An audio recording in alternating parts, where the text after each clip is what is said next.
जय माता दी। किन गलतियों के कारण पितृदोष परिवार में पनपता है, आज वो आपको बताऊंगा।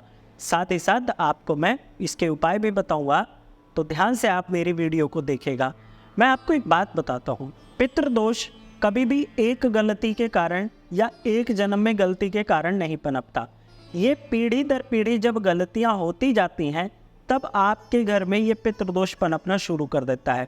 जब पितृदोष घर में पनपता है तो मैं इसकी शुरुआत बताता हूँ कैसे होती है घर में। लक्षणों के तौर पर बच्चा छोटा सा था, जैसे जैसे वो बड़ा होता गया, पहले उसका पढ़ाई में मन नहीं लगा।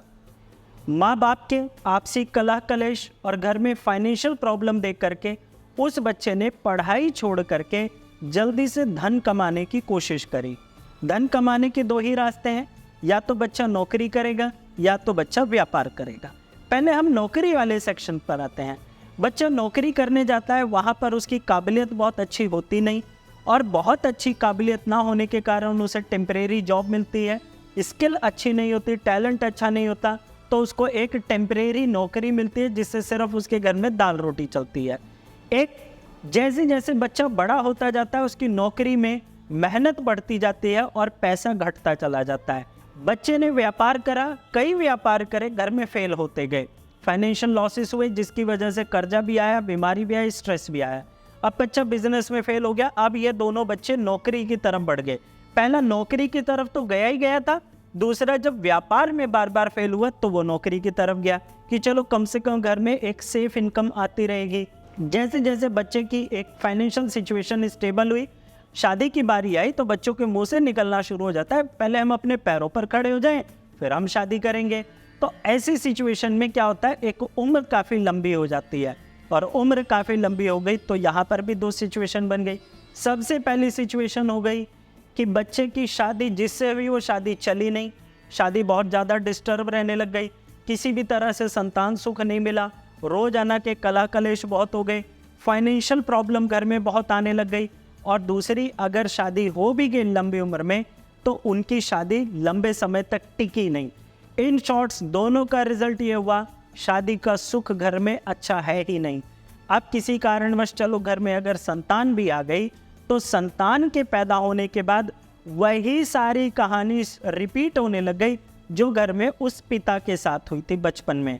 अब ये बच्चा शुरू से नौकरी या व्यापार की तरफ बढ़ने लग गया, यानी कि अब आप समझे, पहले बाप को तकलीफ हुई, फिर अब बेटे को तकलीफ हो रही है, और यही तकलीफें पीढ़ी दर पीढ़ी जब बढ़ने लग जाती है तो ये पितृदोष के लक्षण होते हैं घर में, कि घर में पितृदोष पनप चुका है, जड़ें पकड़ने लग गया है। और ये जड़ें पकड़ने के कारण क्या होता है, एक समय आने पर ये पितृदोष इतना भयंकर रूप ले लेता है कि घर के संस्कार तक बिगड़ने लग जाते हैं।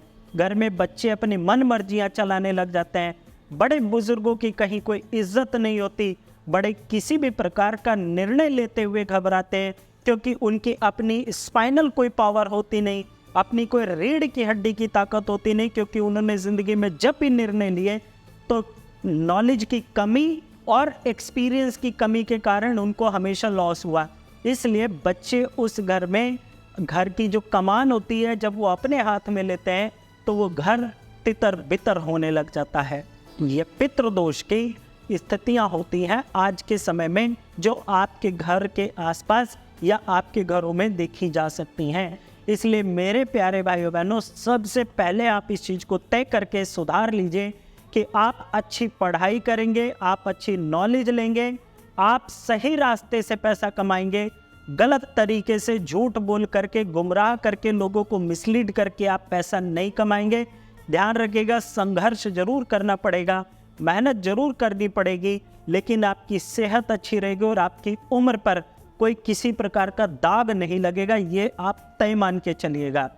अब ये परिस्थितियां मैंने बताई जो घर में होती हैं पितृदोष के कारण। अब इनके पीछे कारण क्या होते हैं वो मैं आपको बताता हूँ।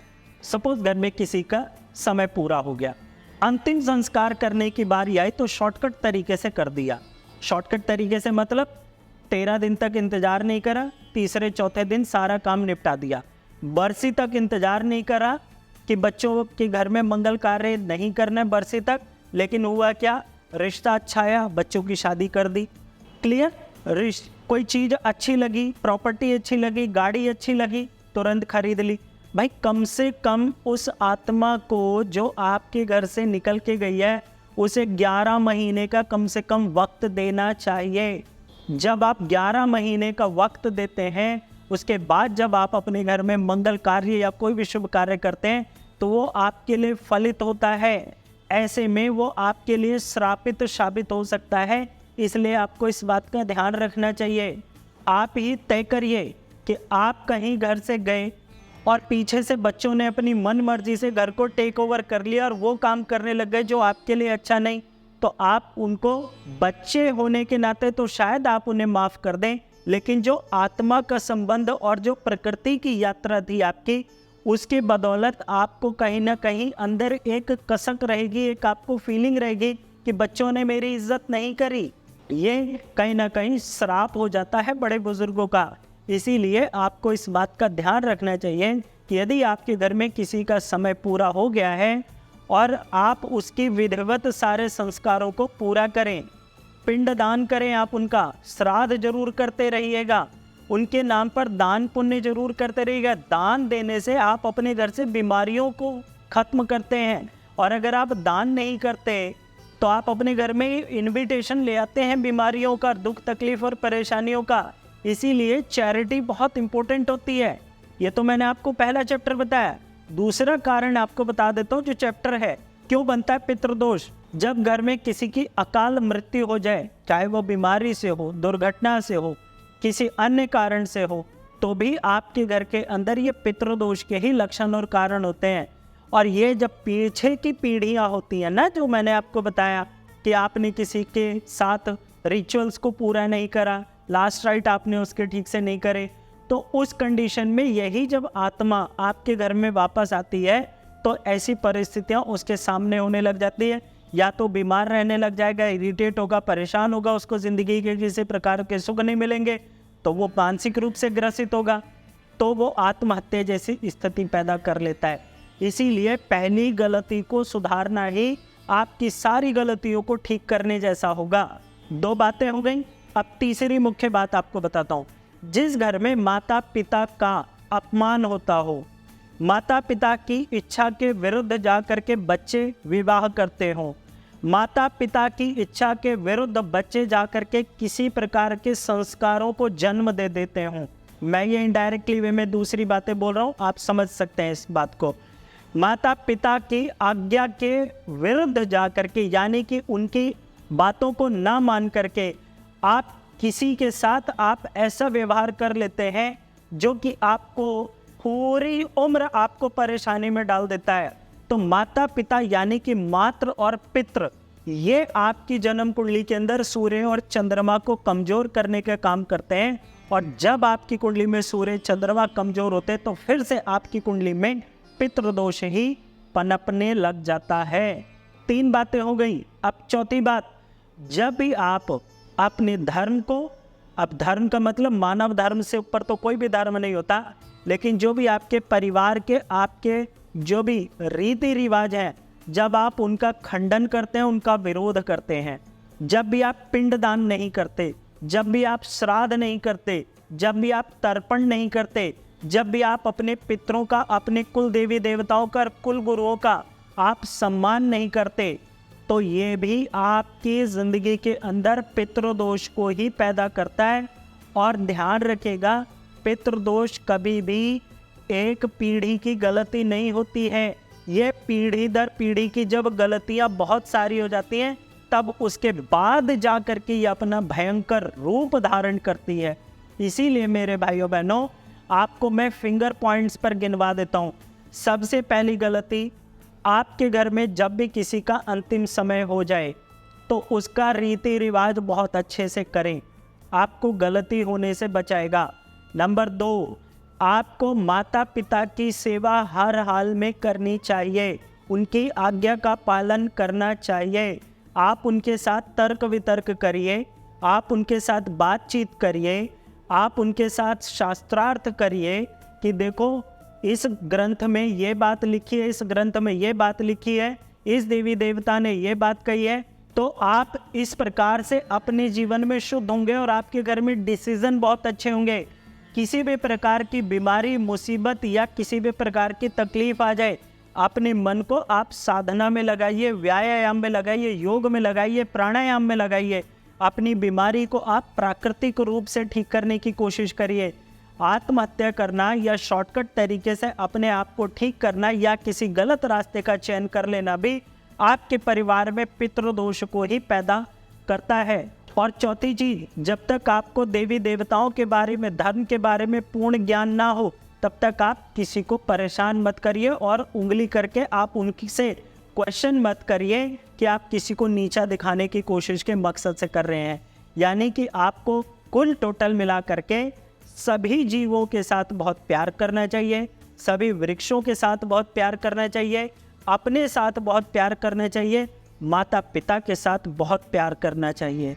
जब आप ये सारी चीज़ें करते हैं तब आप पितृदोष के जो आपके घर में लक्षण है उससे धीरे धीरे आप मुक्त होंगे। ध्यान रखिएगा, जब ये कई पीढ़ियों की सजा होती है, गलती की सजा होती है, तो कई पीढ़ियां लग भी जाती हैं इसको सुधारने में। शुरुआत आप आज से कर देंगे तो कहीं ना कहीं तो आप जरूर पहुंचेंगे। मेरे जो भी भाई बहन हैं, मेरे बड़े हैं, वो इस बात को बहुत गहराई से समझ रहे होंगे। मेरे भाइयों बहनों, वीडियो को एंड तक जरूर देखिएगा, क्योंकि मैं आपको इस वीडियो के आखिरी में ऐसा महा रामबाण उपाय दूंगा जिसको आप करेंगे तो आपको पितृदोष से मुक्ति 100% अवश्य मिल सकती है। तो इस वीडियो को आखिरी तक देखिएगा, ध्यान से देखिएगा और मैं आपको वो उपाय बताऊंगा ज़रूर। अब हम जानते हैं उपायों के बारे में। मैंने आपको बता दिया सब कुछ, 4 कारण बता दिए, साथ साथ मैंने इनको ठीक करने का तरीका बता दिया। लेकिन अब कुछ शास्त्रों में, हमारे पुराणों में भी कुछ उपाय दिए गए जिनको करेंगे तो आपका मन बलवान होगा, मन बलवान होगा तो तन भी बलवान कर लेंगे, और तन और मन बलवान होगा तो आप किसी भी प्रकार की पूजा, आराधना और तर्पण श्राद्ध आदि को पूरी भक्ति के साथ और श्रद्धा के साथ कर पाएंगे। तो सबसे पहले, जब भी एकादशी आए, जब भी चतुर्दशी आए और जब भी अमावस्या आए, तो अपने पितरों को जल अर्पित जरूर करें। कैसे किया जाता है? आप अपने घर के आसपास जो भी बड़े बुजुर्ग पंडित जी हों, जिनको अच्छा ज्ञान हो, आप उनसे जा कर के मार्गदर्शन लीजिए। एक उपाय ये हो गया। अब दूसरा उपाय, आप हर शनिवार के दिन 1 लोटा लीजिए, जल भरिए, दूध डालिए, काले तिल डालिए, कुछ उसके अंदर आप पुष्प भी डाल सकते हैं, यानी फूल। इन सबको डाल करके आप पीपल के पेड़ के जा करके सींच करके आइए, यानी कि पीपल के पेड़ पर चढ़ा करके आइए। परिक्रमा करके आपके जीवन में जो भी आपसे गलतियां हुई हैं उनकी क्षमा याचना करिए, तो भी आपको इस प्रकार के दोष से धीरे धीरे मुक्त मिलने लग जाएगी और आपकी अच्छी नौकरी, अच्छी शादी, अच्छी संतान के सुख आपको धीरे धीरे मिलने के रास्ते भी खुलने लगेंगे।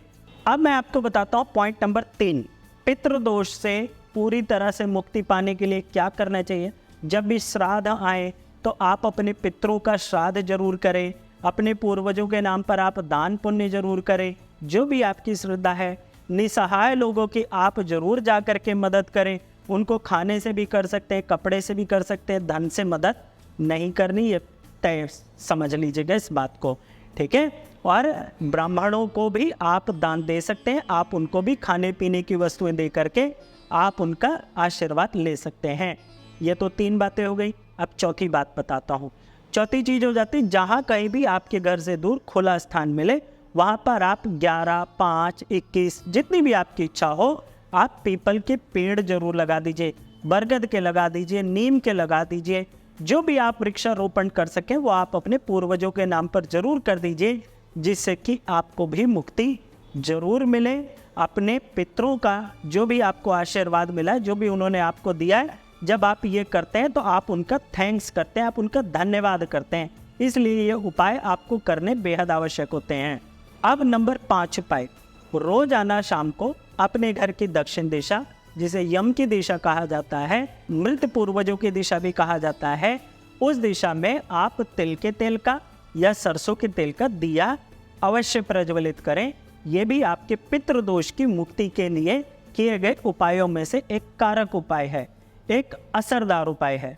अब मैं आपको आखिरी चीज बताता हूं जो आपके लिए और ज्यादा महत्वपूर्ण है। आपसे कोई गलती हो जाती है तो आप क्या कहते हैं? सॉरी कहते हैं।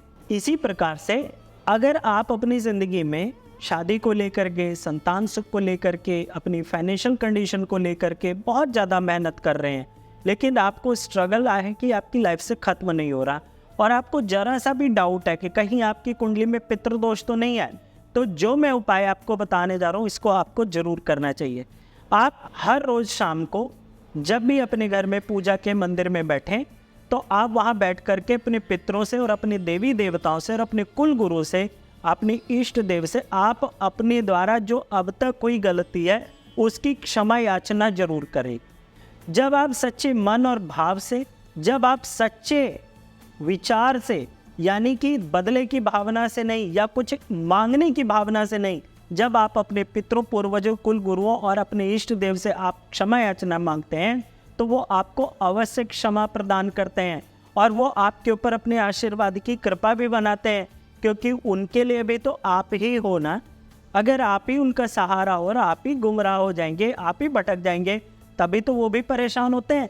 तो जब भी आप उनके सामने अपना सिर झुका करके आप क्षमा याचना कर लेते हैं, माफ़ी मांग लेते हैं, तो वो भी आपको माफ़ करके आपको सद्मार्ग पर चलने की बुद्धि का आशीर्वाद देते हैं और आपकी ज़िंदगी से समस्याएं यकीन मानिए धीरे धीरे घटने लग जाती हैं। तो ये आखिरी उपाय आपको ज़रूर करना चाहिए कि आप अपने पितरों, अपने इष्ट, अपने कुल देवी देवताओं से आप रोज़ाना जो भी गलती हुई है उसकी क्षमा याचना जरूर करें और कभी भी अपने ही कुल देवी देवता और पितर और इष्ट का नहीं, कभी भी किसी भी कुल देवी देवता और इष्ट का अपमान ना करें। यदि आपसे हो गई है तो आप उनकी भी क्षमा याचना जरूर करें। तो आप महसूस करेंगे कि आने वाले 2, 3, 4 साल में आपकी ज़िंदगी में बड़े बदलाव आने लग गए हैं। सकारात्मक तौर पर आपके घर से बीमारियां भी जाने लग गई हैं और आपके घर के अंदर सुख शांति की बरकत भी होने लग गई है। वीडियो कैसा लगा मुझे कमेंट सेक्शन में ज़रूर बताइएगा। कमेंट सेक्शन में लिख दीजिएगा पितृदेवो भव। मैं समझ जाऊंगा कि आपने वीडियो आखिरी तक देखा और आपको वीडियो अच्छा लगा है। अब हम बात करते हैं उस महा उपाय की जो मैंने आपसे वीडियो की शुरू में वादा किया था। जब भी श्राद्ध आए तो आपको रोजाना श्रीमद् भगवद गीता का पाठ अपने घर के मंदिर में बैठ करके जरूर करना चाहिए। यकीन मानिएगा आपके घर से जितनी भी मुसीबतें होंगी ना धीरे धीरे करके खत्म होने लग जाएंगी। आप इस उपाय को अवश्य करिएगा, सुखी रहिएगा, समृद्धवान रहिएगा, शक्तिशाली रहिएगा और हमेशा वैभवशाली रहिएगा। इसी शुभकामना के साथ जय माता दी।